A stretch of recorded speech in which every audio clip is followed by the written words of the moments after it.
All right, let's dive into this research on microplastics. And, a potential link to cancer.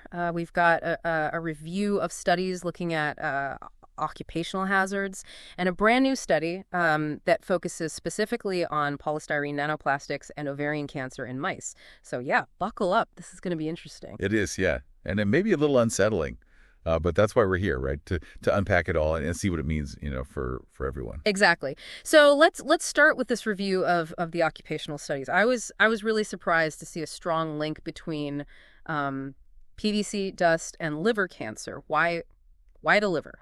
Yeah, that's one of the most striking observations, and it really shows that these tiny particles aren't just passing through the body. The liver is like our main filter, right? That's right. It's constantly working to remove toxins from our blood. So imagine it being bombarded by these foreign microplastics, triggering a constant state of inflammation as it tries to fight them off.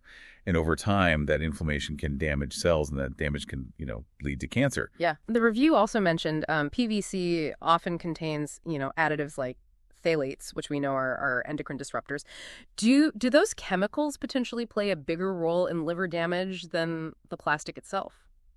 It's a good question. The research is still ongoing, but it's definitely possible these additives could, leach out of the plastic and exacerbate the damage from the microplastics themselves. Mm-hmm. It's kind of like adding fuel to the fire. That's a disturbing thought. And it's not just PVC. The review also mentions polystyrene, which is, that's in everything, right? It is, yeah. And while it's tricky to separate the effects of polystyrene itself from its monomer styrene, which we know is a carcinogen, but some animal studies are hinting at polystyrene's potential role in liver damage. Yeah. It definitely raises a red flag, and it highlights the need for more research for sure.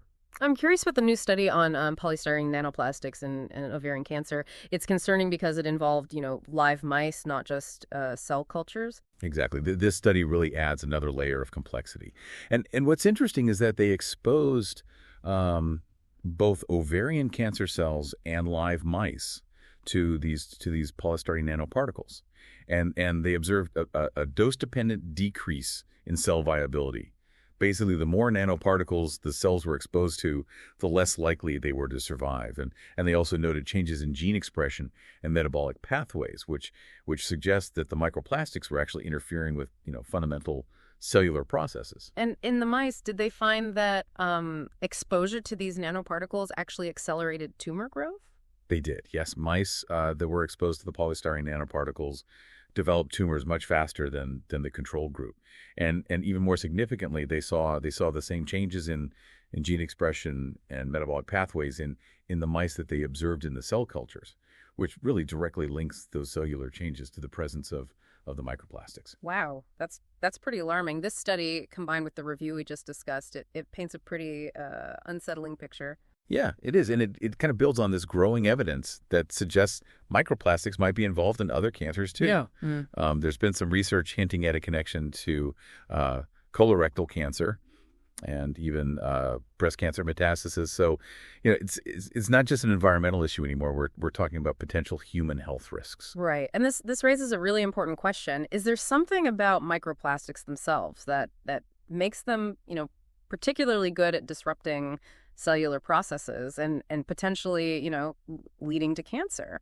That's the million-dollar question, and scientists are working hard to untangle these complex mechanisms, but we do have some clues. One key factor is that inflammatory response we talked about earlier.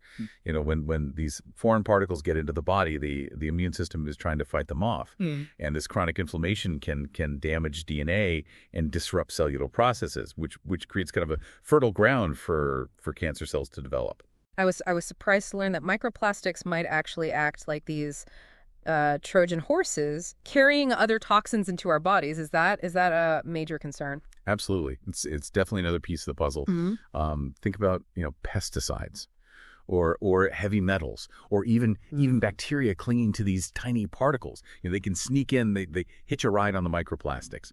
and then they can wreak havoc once they're inside. So it's not just the plastic itself, but also this whole cocktail of other harmful substances that they might be carrying. That's a lot.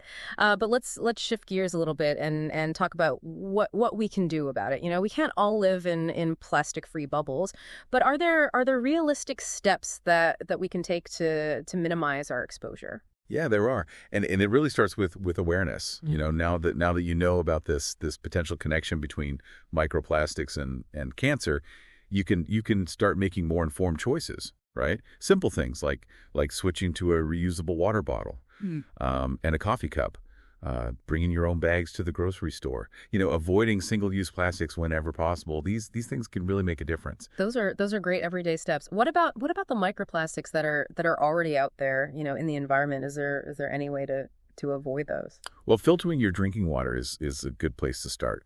Some studies have shown that certain water filters can effectively remove microplastics. So it's worth looking into, you know, which types are best suited for that purpose. You know, this research has really made me rethink my own plastic use. I used to love grabbing a quick coffee in those disposable cups, but now I'm finding myself reaching for my reusable travel mug more often. Yeah, that's a great example of how awareness can really translate into action. And it's not just about individual choices either, right? We need systemic change. Exactly. Is there anything happening at the policy level to address this? Yeah, there is. There's growing awareness, and some countries are starting to, you know, ban certain types of single-use plastics. There's also increasing pressure on manufacturers to reduce, you know, plastic packaging and to find more sustainable alternatives. It feels like we're playing catch up a little bit, but it's encouraging to see some movement in the right direction. What about the research at science? What are scientists focusing on now? One really crucial area is understanding the long-term impact of microplastic exposure on human health. You know, we need more research to determine what levels of exposure pose the greatest risk, and how different types of microplastics affect, you know, different organs and systems. And hopefully that research will lead to more, you know, targeted interventions and preventive measures. This deep dive has definitely given me a lot to think about. What stands out to you as the most important takeaway from all this? For me, it's the realization that this is a rapidly evolving field. You know, we're only just beginning to grasp the complexity of microplastic pollution and its potential impact on human health.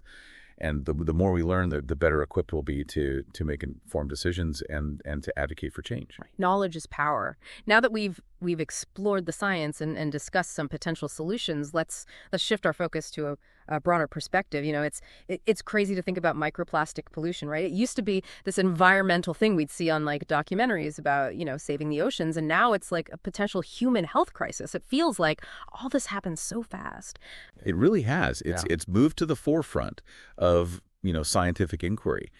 And as we've been talking about, the research it's revealing some pretty unsettling things. It's not just about sea turtles eating plastic bags anymore, right? Yeah. We're talking about these microscopic particles that could actually contribute to, you know, serious diseases like cancer in our own bodies. Yeah, it's like something out of a science fiction movie. You know, this invisible threat, it's everywhere. And it's slowly infiltrating our lives and potentially impacting our health in ways we don't even fully understand yet. It is a sobering thought, for sure. But the good news is we're paying attention now. The research is expanding and awareness is growing, and people are starting to demand change, which is, you know, the first step towards real action. Right, and we're starting to see that with, you know, bans on single-use plastics and the push for more sustainable materials. It does feel like we're playing catch up, but it's, you know, it's a step in the right direction. It is. And there's a lot of, you know, innovation happening too, with biodegradable plastics and alternative materials. And the more we support those efforts and hold corporations accountable, the faster we can move towards a future where, you know, plastic pollution isn't a threat to human health or environmental health. Yeah. This deep dive has really given me a new perspective on the whole issue. I'm definitely going to be way more conscious of my own plastic use. How about you? What's the most impactful thing you've learned while exploring this topic? I think what stands out to me the most is just how complex it all is. Yeah. You know, we're dealing with these tiny, tiny particles that are basically invisible, and their effects they're so multifaceted and still largely unknown. This research is like it's like peeling back layers of an onion. With each new discovery, we're just uncovering more intricate details. That's a great analogy, and it really shows just how important it is to keep researching this and to keep the conversation going about the risks of, microplastic exposure. Exactly. And that's where platforms like this are so crucial. By having these conversations, we can, raise awareness, encourage critical thinking, and empower people to make informed choices. I couldn't agree more. Well, we've covered a lot of ground today, from the unsettling science to potential solutions, and even, a glimmer of hope for the future. I hope our listeners are walking away from this deep dive feeling informed and most importantly, empowered to make a difference. I agree. And remember, knowledge is power. The more we understand about the challenges that we face, the better equipped we are to address them, collectively, and to create a healthier future for ourselves and for generations to come.